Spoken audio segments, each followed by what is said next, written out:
Gold Cup, Newport Harbor. We were just up here for Sabot Nationals. We got a nice westerly breeze. That pretty much points almost straight west, 260-ish on the compass. Weather mark right up there somewhere. Green ones, long courses today. Gates. Got the A fleet starting. We've got about 2 boat lengths a minute of current, so not much. For Newport, that's very slack. Low tide is supposed to be in the next hour, less than an hour. It's 12 o'clock. So we should have it. Almost always the current is adverse, making the upwind legs very long or longer. But the current today is quite weak. You can see me, if you look at the land behind the buoy, you'll see me drifting slowly with the wind, but that's also a little bit of current. So what that means is upwind's gonna take us a little while. That's gonna mean that you're gonna be getting pushed off the line, which is okay, but you can't start at the pin. Well, it looks like the starting line is square to the wind at least, but you can't start right at the pin. It's very unlikely you'll be able to start there unless you're almost over early at 30 or 20 seconds. And how many boats do we have in the A fleet? I think we only have Julia. Julia is already set up. We'll probably have a Gemma recall. A fleet usually has Gemma recalls. Julia's maybe 9321.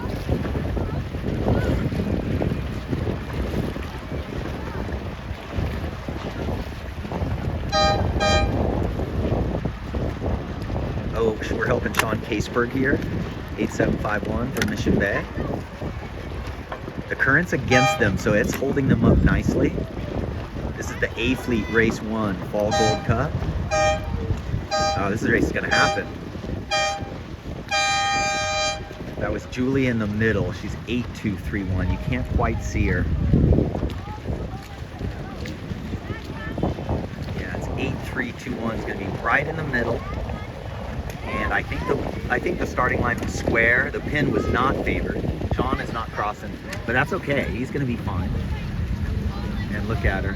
She shouldn't be panicked. She should just speed test right now. First race, she should just try to make a statement with these guys. Oh, there she goes. She talked him into taxi. See, if I was her, I would not have tacked. Now she's back into it. Oh, there we go. She might have just wanted the right side.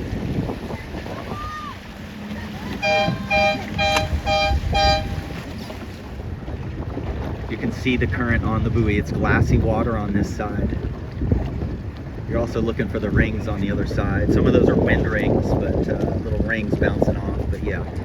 So here she is. She's in about the same position she was. She's kind of playing the middle, which is okay because first race, we're just trying to make sure we're just not going off on some wild tangent. We're just trying to work on our speed. There's some current lines right here in the middle, and I told her that the current on the right side of those current lines is going to be less. So we are probably now going to start to see somebody who's on the other side of that current line who's going to look like they're going higher, like that guy. Now he's very good. Oh, good job.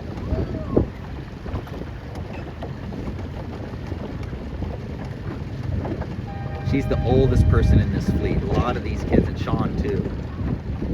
They're what is she, 15 going on 16.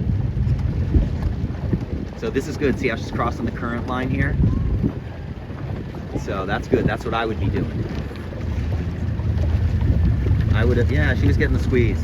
B fleet should look up here in the last minute. It looks like the wind is about the same direction, and it's hard to tell who's lifted or headed up there. So that probably means the wind is just in the middle. There's no massively favored tack, starboard or port.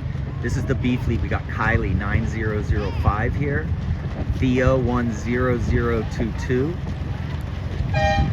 Vesper 7634.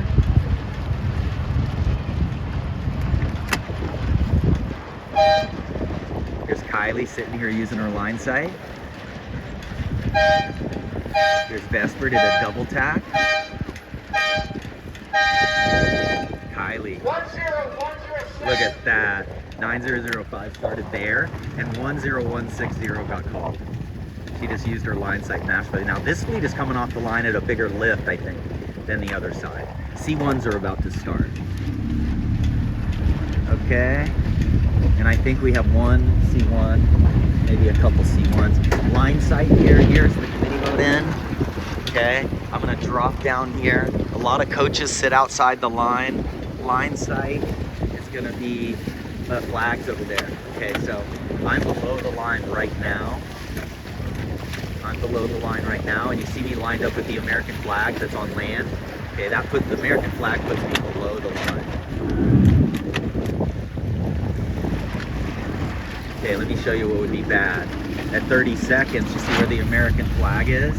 The American flag is there. The American flag is there. And the pin end is there. You see that? Okay, so at 15, 14. See how I'm getting closer to the line here?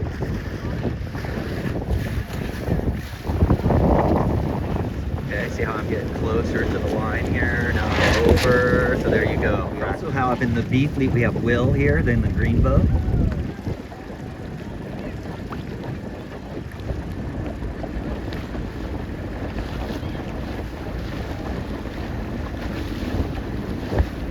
Vesper 7634 in the red boat. There's Kylie 9005, so they're doing well. I don't know what worked at the top of the course. These guys are all on starboard, so I wouldn't be panicked to get to the right. If all these boats were on port tack, that would mean a righty coming down here, and I'd probably be working right. But right now, I'm not really sure. I'm not really sure what I would do. I would probably try to get to this side if I was Kylie. I'm not sure. Who knows exactly?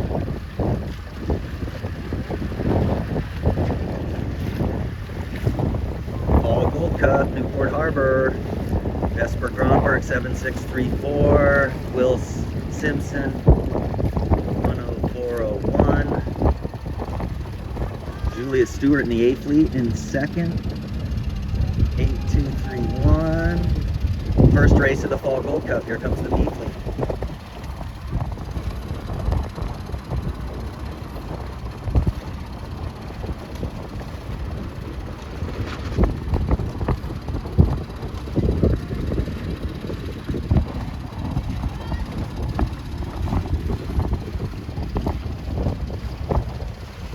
Trying to squeeze around an anchor ball here.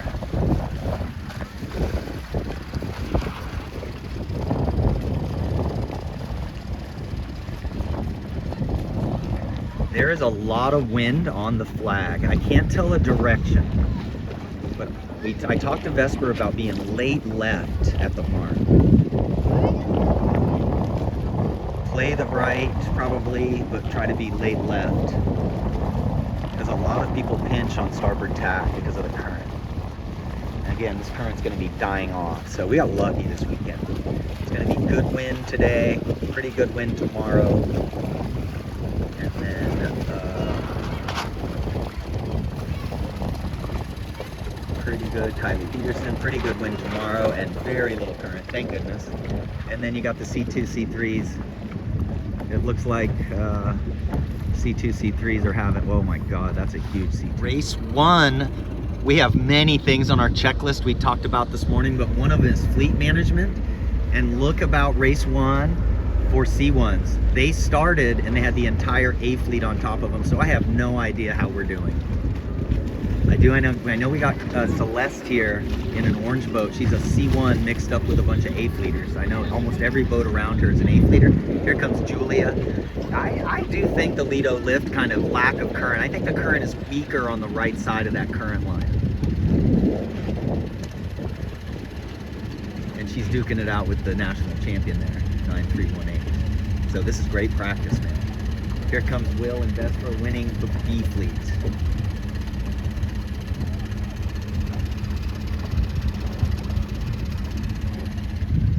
So now we're starting to see, well, maybe not. I was thinking there was a million boats on starboard going upwind, so that's the cue to get on port tack downwind.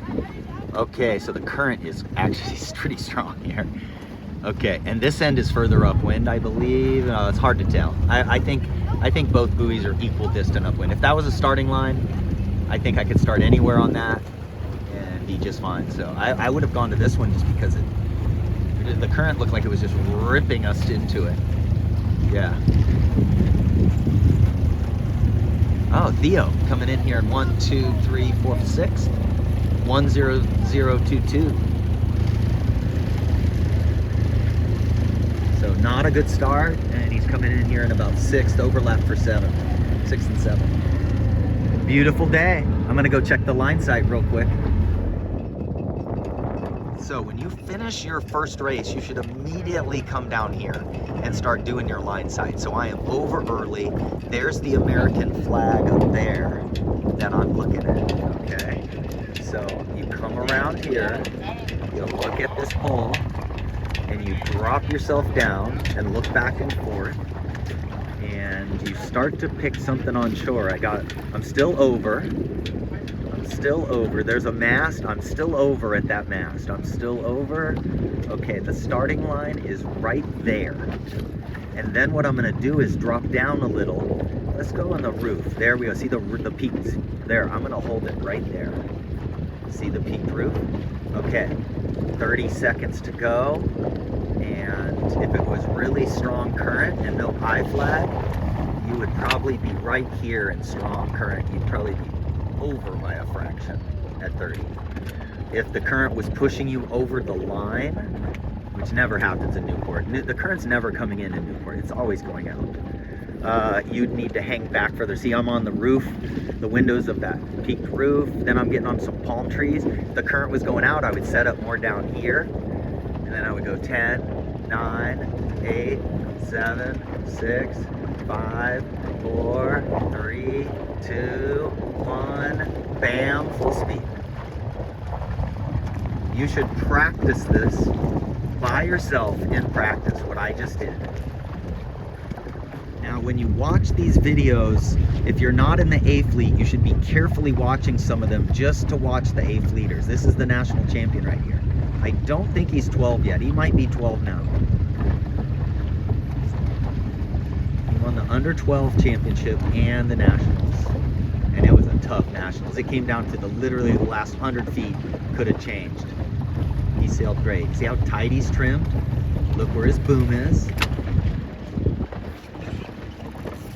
You see how they do that? They get the boat heeled over and then they do a little bit of a stomp down. Yeah, see, she trims tight too. She needs a little less traveler in my opinion. And her Cunningham looks okay there, but when she gets too big of wrinkles, that would only be when you're up to speed. Right now she lets it out when she's fast. You want it tight when you're fast. And less main sheet, less wrinkles. Because the main sheet puts wrinkles in the sail that indicate to you that you're over trimmed. Okay, this is just great. Yeah. When I look at the gates, I definitely think that far one is further upwind. You see these guys' angle? See how? I definitely think that one is further upwind. Oh, I'm about to hit a buoy. Yeah, I missed it. The A fleeters finished race 1. Here come the B fleeters. I think 8318 is an A fleeter, but I am not sure. Here's Vesper winning the B fleet. I think she's actually sailed up to the back of the A fleet here.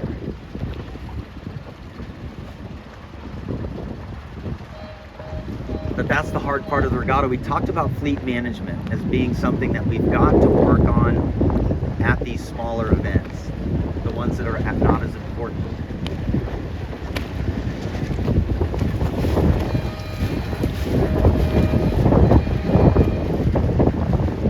Wow, I think Celeste in 10286 has gone from 7th or 8th into 3rd in the C1 in race 1. So during race 1, the wind went to the right, so it came more from this direction and had shifts to the left, but overall the trend was to the right.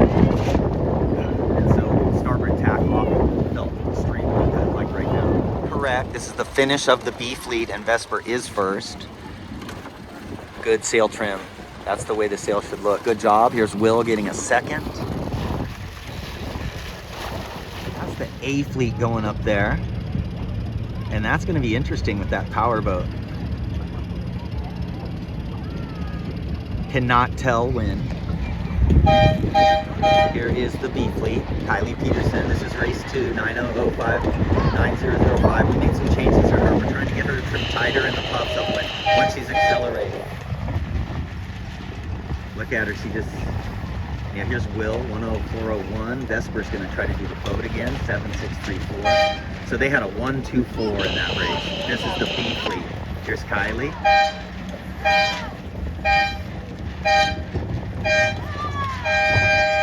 Trying to get her to read the luff of her mane more. See how everybody has bigger wrinkles? So you want to have a few wrinkles in the middle when you're at your tight trim. So you know when you're at your tight trim.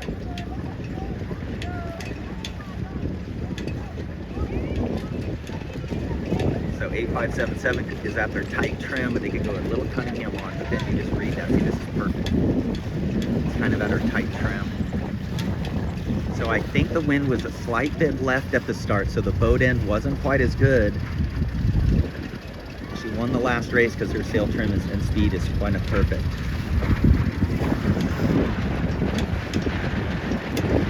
There it was. I talked to Will about that. When you come out of your tacks, your sail can't bluff. You come out of your tacks, it's got to be perfect. Fleet's coming downwind. Everybody's, no, there's some on port, some on starboard, so that means not a lot of shifts, not a big shift coming. I don't know how 7634 did that. She went right, then she crisscrossed left, which is something we often teach not to do. And she is now in second or third. You can tell her boom is much lower on 7634. You see that? She's just able to trim tighter than a lot of people and keep the boat moving. That's practice. Speed test practice. Oh, Kylie's doing better over there. 005. Okay, here come the C1s. I'm only gonna film the C1s this time. There's 2, 4, 6, 8, 10, 12, 16 boats it looks like. Celeste got a second or third that race, 10286. Isabella's a member of our club, and Coronado, 9433. She thinks she did pretty good. That's about it for us in the C1s today. Race 2, A fleeters coming downwind. Wills Ramsey, 9318 rounded first. Got 8751. Sean Caseberg's gonna round that one. I think they're pretty even. So Julia, good job, Julia. She's gonna come around in overlap for 6th, 4th. She could be anywhere from 4th to 5th or 6th. Okay, that was a tough position to be in because she was almost breaking the overlap at 30 seconds. I wish I would have filmed that time. Her sail looks great. Big wrinkles in the puffs when she's going fast. Oh, that's it. Yeah, we're supposed to be those C1s. Okay, so we got Celeste at the boat. I think the pin end's favored by a little bit. Double tack by Celeste. And, oh boy, that scared me. Isabella, 9433, right in the middle. I think the pin end's favored by just a little. Nice job, Celeste. 8846. She's at her tight trim. See, now she's eased a little. Now she's at her tight trim again. Eased a little. Tight trim again. Eased a little. See how the wrinkle goes in when she pulls the main? When you got powers, when you're going fast, you're pulling the main pretty damn hard. That is perfect setup. Race 2, A fleet. 9318 rounding first. Sean Caseberg's gonna probably round second. The 9479. He's got a point higher. He's got to try to squeeze. Yeah, there you go. Squeeze into ley lines. There's Julia. That's really good tacks.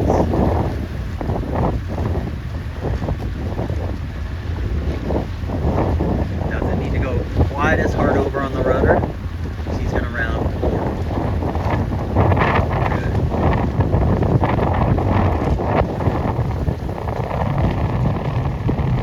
Not many high schoolers out here, but Sean and Julia's gonna be a sophomore. So that's the A fleet. C1 fleet is coming up through here. Let's see how it goes. So the last few A fleeters coming here. The leader of C1 is 10302. I think he won the first race.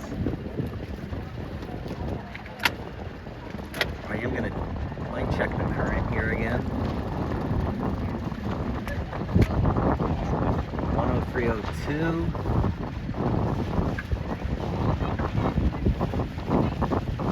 And then second place is probably this guy in C1s. And then here comes Celeste, full speed in. She had a great comeback in race 1.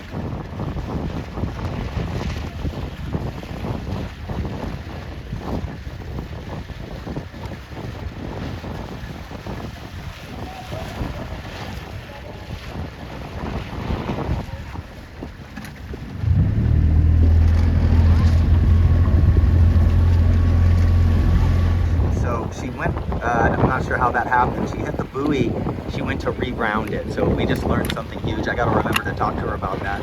She should have sailed for about 5 or 6 seconds way above the offset mark, let the other boat pass her, and then she should have tacked, jibed, and then gone around the mark. Then gone around the offset. She rerounded the windward mark after hitting it. That's the old rule. All you gotta do is 360. You don't have to reround the mark. Anyhow, good learning. Here comes the C1s going there. Here comes the Bs. Not sure who the winner of B is. I actually think, I'm not sure. So I know Vesper's doing well. That was just a beautiful tack. Oh yeah, so that is 1-0. That was another good tack.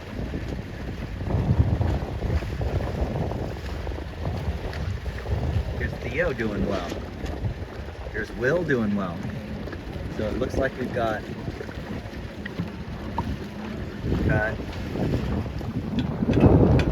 normally when you have humidity clouds like this, you don't have as much wind as this, but you know, it's always different.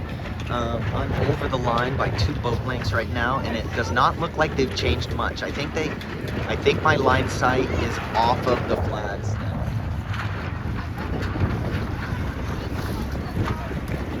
Okay, now, man, I'm telling you, that's the line right there. That's the line right there, and you want to start right there on that big window. Just start on that big window right there. What you don't want to be is on the 2 windows, so watch. You do not want to start on the 2 windows. Lotsie, you're looking through the pin. You do not want to start here lined up with the 2 windows. Got it? You might think you're on the same kind of tropical stormish looking coming-ish. A Fleet race 3, they've had 2 general recalls. The I flag is up. In Newport, they leave the I flag up the whole time. Julia decided to go in the middle. They moved the pin up a lot. You're gonna see it. I would have started where 10. I would have gone where 10208 was. 8880 is where I would have gone. And then here's Will Ramsey. See how he's just faster than people.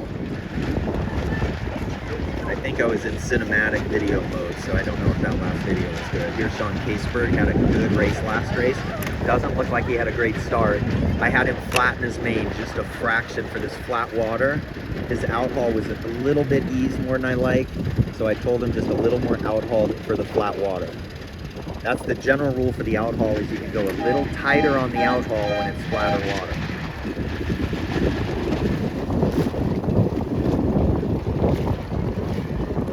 I think these guys, well, there's nobody out in front over here. So it's just to play the shifts. I basically, after race 3, finally figured out. This is just playing wind shifts. 751 did not have a great start, and that's the leader, 9318. So I'm definitely thinking I'm erring towards this right side. Julia's doing well. I had Julia put some bang on. That's the thing, is when she lets her main out, the leech opens so much. You don't want that to happen in this flat water. You want side force, less than most boats. We can't over side force Sabots, but you want side force so you have power. You can't, when you let the main out, if the leech opens a mile, you just lose too much power. So I had her put her bang on a little. I had her let her traveler off just a fraction. For people that trim really tight, you got to be careful to be a tight traveler person too. You can't be a tight traveler and a tight main sheet person in most cases. The American flags where the old line sight were are over there. And here's where the pin is now. So you got, the pin is much more favored. That's why you can't start in the middle. You got to start 1/3 of the way from that end. I think the current is almost not a factor. 1 minute to go for the B fleet, race 3. The A fleet looks like monster righties. Right now you'd be looking at the A fleet and you'd be going, monster righties. You have, you know, this line is going to square up. That's the hard part about starting is, you know, the pin might be favored at the start, but then if you get an 8-degree righty after the start, then the boat end is better. So it looks like a righty's coming to me. The current is not as strong as it was, so we might have more people called over early in this one.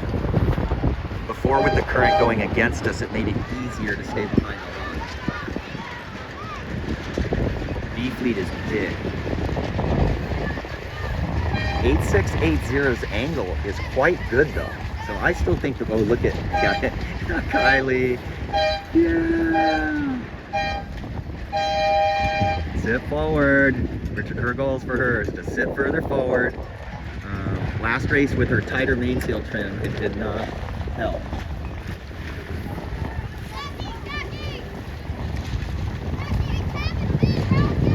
Great start. Oh my God.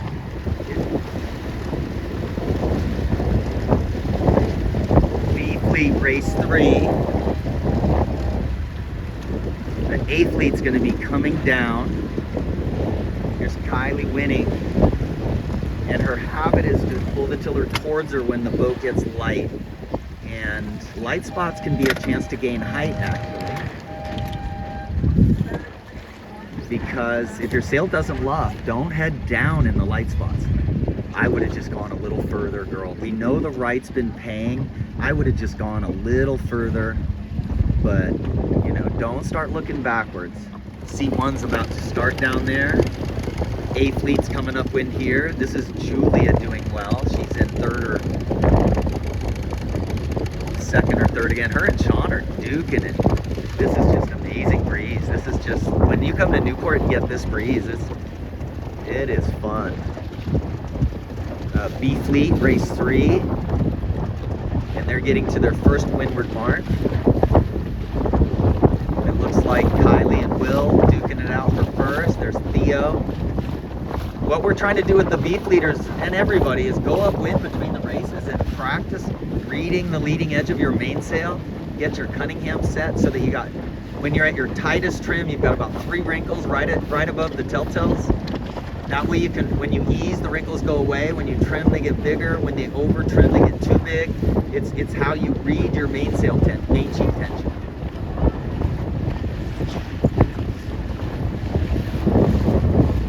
Yeah, we got 10160 rounding first. He seems to be a good sailor. We got Will coming around second. Kylie coming around in an easy third. Theo going to come around in fourth. And Vesper has a 1-2 so far, and she's going to come around in seventh with another. You know, she's just playing the right side really well. B fleet race 3, Mark 1. Now our goals downwind is to look upwind a little bit more, know what's going to happen behind us, who's going fast behind us, knowing when the wind is dying, knowing when we're going into a light spot. And then look at this. This must be chaos. CNC2, C3. Wow. I'm going to video them tomorrow.